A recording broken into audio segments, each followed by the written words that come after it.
thing that can really be said about these two is that one is like an early ultimate darling, like Yoshi just always comes out swinging in a lot of Smash games where it's like early meta Yoshi's just really good linear buttons, like you don't have to think too hard, they're just like really good. Meanwhile, Diddy Kong, once his meta game developed a little bit and looked at the prominence of Banana and how good a matchup he had against a lot of top tiers and even a lot of other high tiers, Diddy Kong looked like a very solid counter pick, and the buffs certainly helped. Yeah, the buffs and that beautiful, interesting mechanic in this game where you can actually push a character model by just running into them allows Yoshi to just slip on that banana for free, get an instant, nice F smash, all kinds of combos. Goodness gracious, Rocket Barrel's doing like 38%. This monkey's going banana.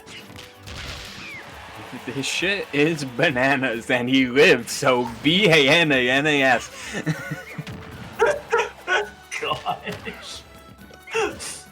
Oh my gosh, 150% right now with Diddy's neutral tools. That's something you hate, because, oh my gosh, no, we didn't get the last hit, he wanted it so bad! Dang, dude, Infernape kind of running the neutral right now, and yeah, you can see how Yoshi's straight hit kill power can be very difficult to take into effect because of how strong and locked down Diddy's neutral is. Yeah, there's a reason why Diddy Kong was such a menace in this stage striking standpoint, because you didn't want to try and play neutral against Diddy Kong with Banana on FD, but at least prior, the Infinite was so menacing that taking him to FD removes that entirely. Now, of course, that's not the case, but that banana-style neutral on a more centered stage like Smashville is just as oppressive as it has been, and even greater now that things like forward air, dash attack, etc. are that much better. Like, just outperforming in neutral and winning neutral a whole lot more means just you're gonna be natively doing a ton more damage, and even the corner pressure that Infernape has been showing off has been absolutely no slouch, often weaving and crossing up Connor Sanders repeatedly just to further mix up a character that can't be shield poked but will always be looking to be aggressive out of shield. Yeah, man, seriously, oh my gosh. I mean, the shield play has just been pivotal in this match. Diddy having that option with Banana out of shield, maybe not being able to pressure Yoshi's shield as adamantly as he usually does, it's just such an odd game to play. And you even see, like, it seems like Connor is just not comfortable with the Banana. He's just too afraid that Diddy will be using it better than he is. And man, I don't know. I feel like Yoshi with Banana actually has a lot of tools available at his disposal. But yeah.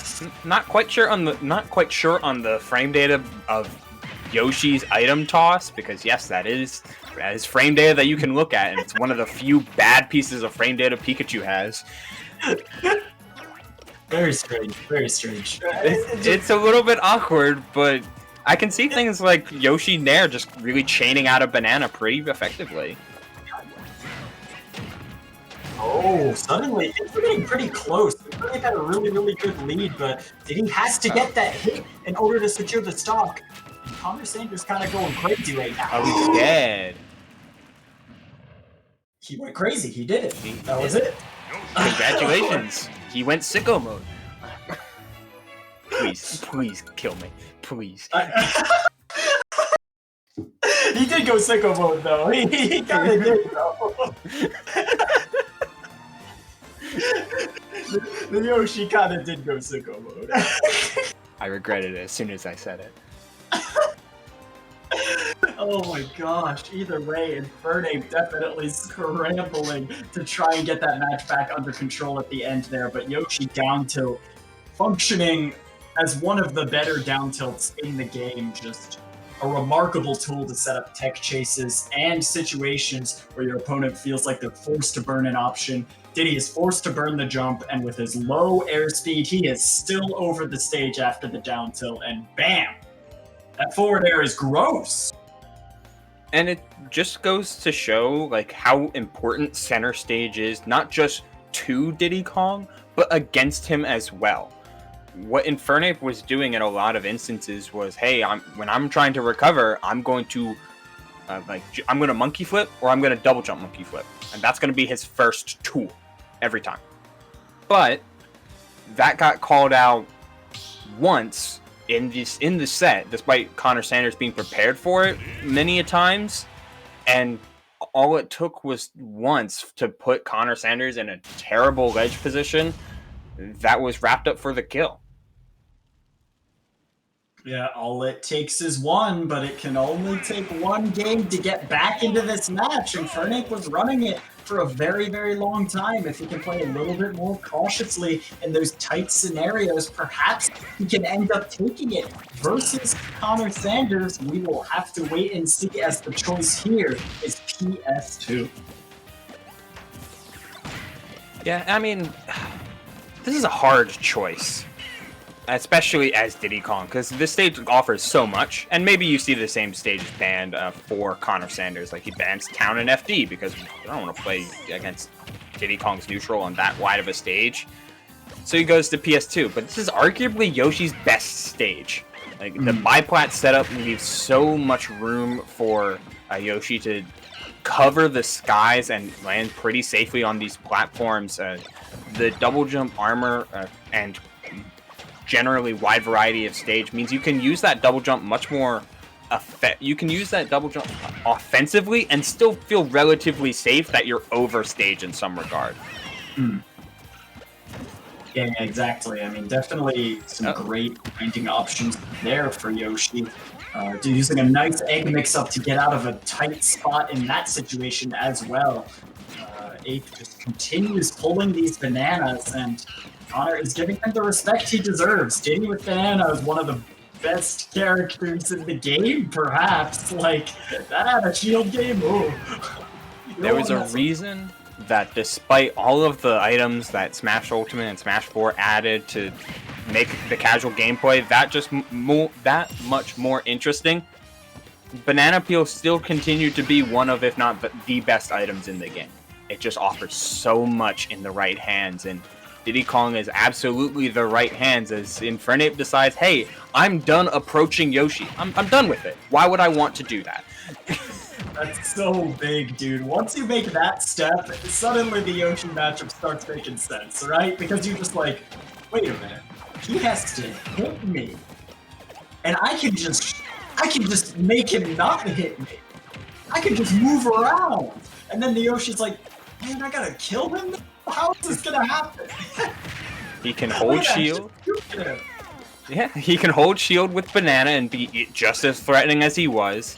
He has plenty of other offensive options out of shield on a very floaty Yoshi. Things like back air and neutral air has done so much throughout this game. Even though he lost game 1, he played out of shield so well. And if there's any place that Connor Sanders is going to make up this deficit, it's like he did in game 1. He's got to go out there and try and stuff Infernape's double jump and his monkey flips back to stage, because some of those can be rather autopiloted and interrupted with Yoshi's very long-lasting aerials.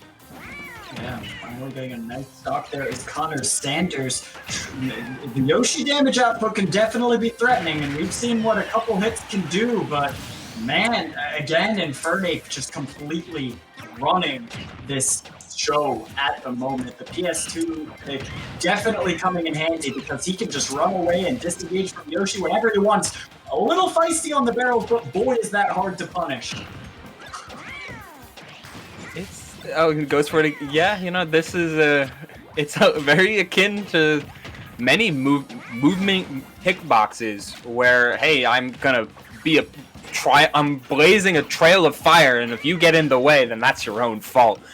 So, danger be averted, but this stock is nowhere near close to being taken, especially with these banana mix-up on shield that Connor has just been holding throughout most of this game too. Like when a banana hits his shield, he never seems to pick the right option, and Infernape is just one step ahead. One step ahead, indeed. It just, I mean, even with the banana play, you saw the catches, the throws, the recatches. It's just looking so tough. When Yoshi looks like he's cornered, he has the best airspeed in the game, bro. You're cornering Yoshi? Yikes. There's, you know, I wonder if there's so much corner that, or at least for Connor, maybe it feels like pretty much that entire triangle from platform to edge feels like the corner, despite there being so much room to move. Diddy Kong standing under platform, banana arcing in the air. Is it going to land on the platform or is it going to land on the edge? Is neutral get a viable option here, or do I have to roll?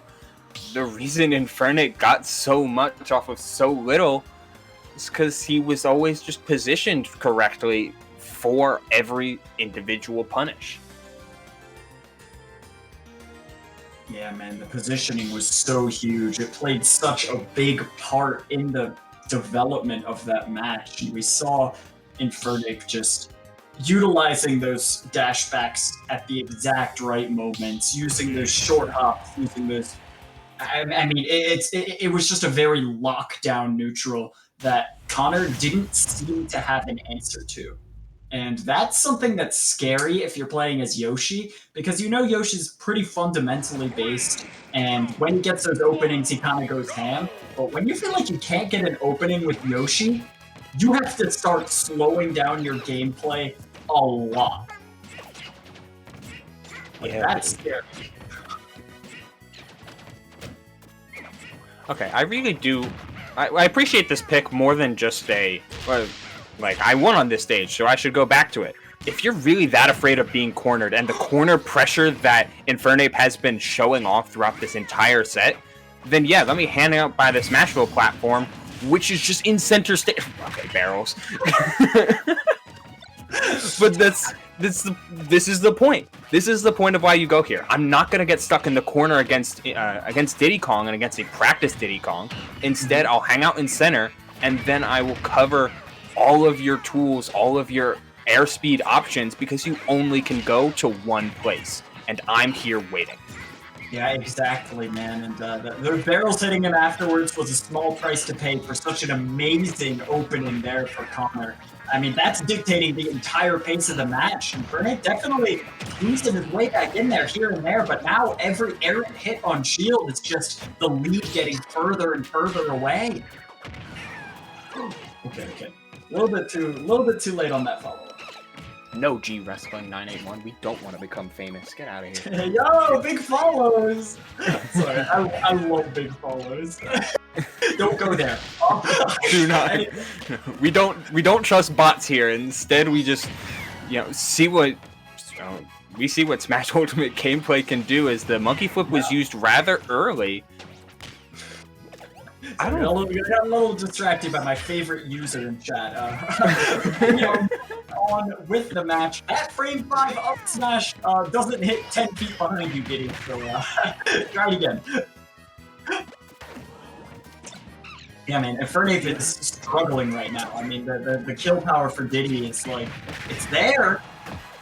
That up smash was insanely stale, and it seems like Connor didn't DI it, and if he would have DI'd it, it looked like he would have lived. Like, he was just using that up smash way too much, and man, I can't even imagine how Infernape brings this back at this juncture. That poor throw almost killed, huh? It seemed like he was DIing out for the potential, down throw. I mean, DIing in on down throw even at 150. Like, I don't want to do that. Yeah. But almost getting caught with the DI mix-up, and this has been a very, very precarious position, and one that Infernape hadn't really been in throughout this game 1 and 2. He hasn't really been at a huge deficit like this, and one that Connor looks like he's trying to extend even further. Like all of these back airs and up airs, like please jump into these. I know you want to. Yeah, and I feel like Connor is just not choosing the right options in these scramble scenarios. He goes for a jab when Diddy lands right in front of him instead of a nair. Like, he's kind of panicking here on this option selection, and it's giving Infernape a clear path back into this match.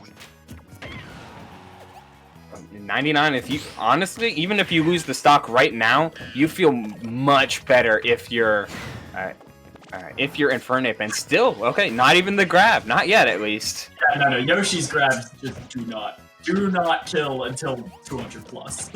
Like, I mean, you would just think at 190, like, oh, this will kill, right? No, I'm sorry. And not even with all that rage, say goodbye to your lead. Infernape finds his way back. It's just a matter of can he hold it, or will Connor utilize this stage back to his advantage once more?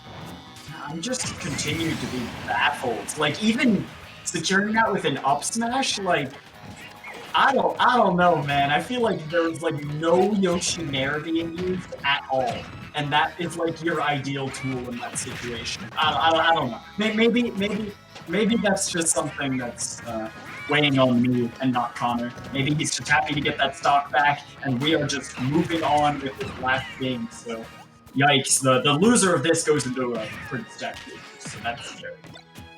I mean, it's really hard to consciously drift forward into Diddy Kong, especially one that has been dashing back as much as Infernape has been.